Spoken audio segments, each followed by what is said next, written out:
नमस्कार बंधुगण, कहानी दुनिया को आपण मानकु स्वागत।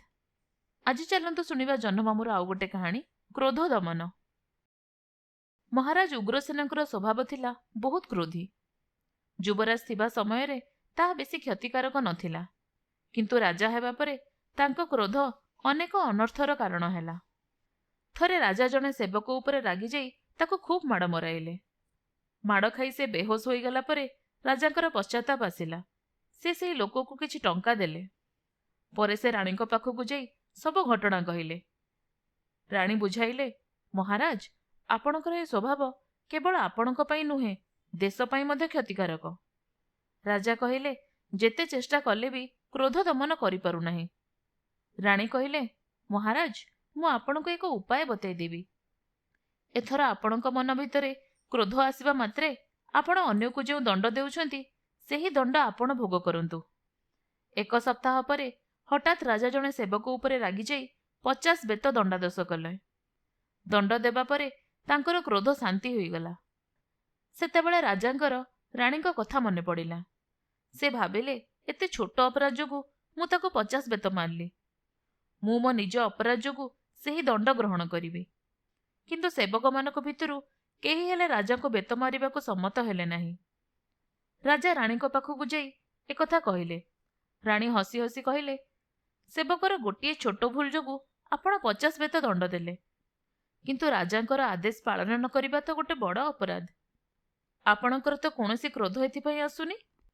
एहार कारण हेउची आपणकर दंड भोगिबा पई इच्छा नाही। एकथा सुनी राजा उग्रसेनकर अहंकु खूब बाधिला। राजा कहिले, मते दंड देई न पारिथिबा सेवककु मु की दंड दियंती? तमे जदि से दंड कहा द्वारा मते देई पार तो दियो।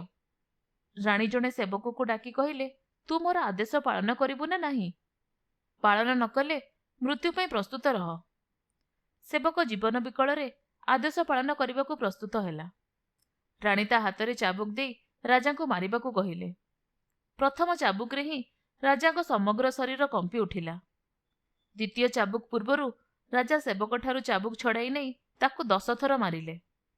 राणी किछि कहिबाकू जाउथिले, हेले राजा ता पूर्वरु से स्थान त्याग करी मंत्री को पाखकु जाई कहिले, मंत्री महोदय, राणी राजद्रोह करिवार संकल्प करिसंती।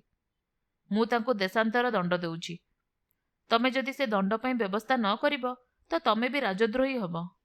मंत्री निरुपाय होई राणी को नै एक दूर जंगल रे छाड़ी आसिले। तापरे राजांकर क्रोध चली जिबा परे से राणी को अंतपुर को फेराई आनिले आ तांको क्षमा मागिले। राणी पुणी कहिले, महाराज मते क्षमा कले मु आउ एक प्रस्ताव देबी। आपण क्रोध बसरे थाई जो दंड दियंती से दंड सेही मुहूर्त रे कार्यकारी करांतु नाही। टिके चुपचाप रही जांतु। सेही समय मध्यरे क्रोध कमी जिवो। क्रोध शांत हेबा परे आपणकोठु बळी आ उत्तम पुरुष द्वितीय केही नाहांती। राजा तांकर कर्मचारी मानकु सेही परि आदेश देले। हेले से उपाय मध्य सफल हेला नाही, कारण दंड कार्यकारी न करुथुबा लोकंको उपरे राजा आहुरी रागी जाउथिले। थरे राजा निज क्रोध विषय रे प्रजांकर मतामत जानिबा पई छद्म बेसरे देश सारा बुलिले। गोटिए स्थान रे राजांको ठारू अधिक एक क्रोधी व्यक्तिंको सह राजांकर साक्षात हेला। से राजांको सहित इच्छा करी झगड़ा कला एवं बहुत हैरान कला। सेठी उपस्थित थिबा जनता राजांको कहिले, महाशय आपण शांत होई जांतु, कारण ए लोक रागिले राजांको मध्य खातिर करे नाही। राजा निजर छद्मवेश परिवर्तन करी कहिले, काहेकि खातिर करे नाही? मु तो राजा। एबे से मो पादरे पड़ी क्षमा न मागिले मु ताको 25 चाबुक दंडादेश देबी। एकथा जानिबा परे मध्य लोकटी क्रोध संवरण न करी अन्य मानकु कहिला, महाराज हेले सेठु कोन हैला? भूल तो तांकर होईची, से मो पाद धरी बरं क्षमा मागिबा कथा। एकथा सुनी राजांको क्रोध आहुरी बढ़ी गला। से लोकटी अनेक दंड पाइला। से माड़ खाइला बेले मध्य राजा को गाली देउथाए। क्रोध शांत हेबा परे राजा राणी को समस्त कथा सुनाइले आउ कहिले, मो प्रजा मानक मध्यरे मो ठारू मध्य अधिक क्रोधी लोक अछंती, जो माने माड़ खाई मध्य निज क्रोध को संभाली पारु नाहांती। सेपरि लोकमानकु देखिबा परे मोर क्रोध पाई मु आउ बेसी दुख करू नाही। किंतु राजांकर एकथा राणी मानिले नाही।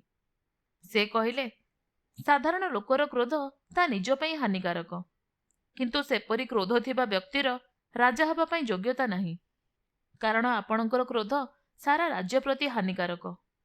ତେଣୁ ଆପଣ ଯଦି ରାଜ୍ୟର ଜନତାଙ୍କର କଲ୍ୟାଣ ଚାହୁଁଛନ୍ତି ତ ରାଜ୍ୟ ଶାସନର ଭାର ମୋ ଉପରେ ଛାଡ଼ି ଦିଅନ୍ତୁ, ଆଉ ଆପଣ ଏକ ସାଧାରଣ ନାଗରିକ ପରି ବାସ କରନ୍ତୁ। ରାଜା ରାଣୀଙ୍କର ଏକଥାକୁ କେଜାଣି କାହିଁକି ଖୁସିରେ ମାନିନେଲେ। ରାଣୀଙ୍କ ହାତରେ ଅଧିକାର ଦେବା ପରେ କ୍ରମେ ତାଙ୍କର କ୍ରୋଧ ଉପରେ ସଂଯମ ଆସିଲା। ରାଜା ବୁଝିପାରିଲେ ଯେ ଅଧିକାର ହାତରେ ନ ରହିବାରୁ କ୍ରୋଧ ତାର ତୀବ୍ରତା ହରାଇଥାଏ, କାରଣ ପୂର୍ବରୁ ତାଙ୍କର କ୍ରୋଧ ଦଣ୍ଡ ଦେବାର ଅଧିକାର ଯୋଗୁଁ ଦିନକୁ ଦିନ ବଢ଼ି ଚାଲିଥାଏ। ଏଣିକି ରାଜାଙ୍କର କ୍ରୋଧ ଆଉ ବଢ଼ିଲା ନାହିଁ, ବରଂ କମିଗଲା। ତାଦ୍ୱାରା ତାଙ୍କର ଉତ୍ତମ ଚରିତ୍ର ଅଧିକ ନିଷ୍କଳ ହୋଇ ଉଠିଲା। ଆପଣମାନେ ଶୁଣୁଥିଲେ ଜହ୍ନମାମୁଁର ଗୋଟେ ଗପ, କ୍ରୋଧ ଦମନ।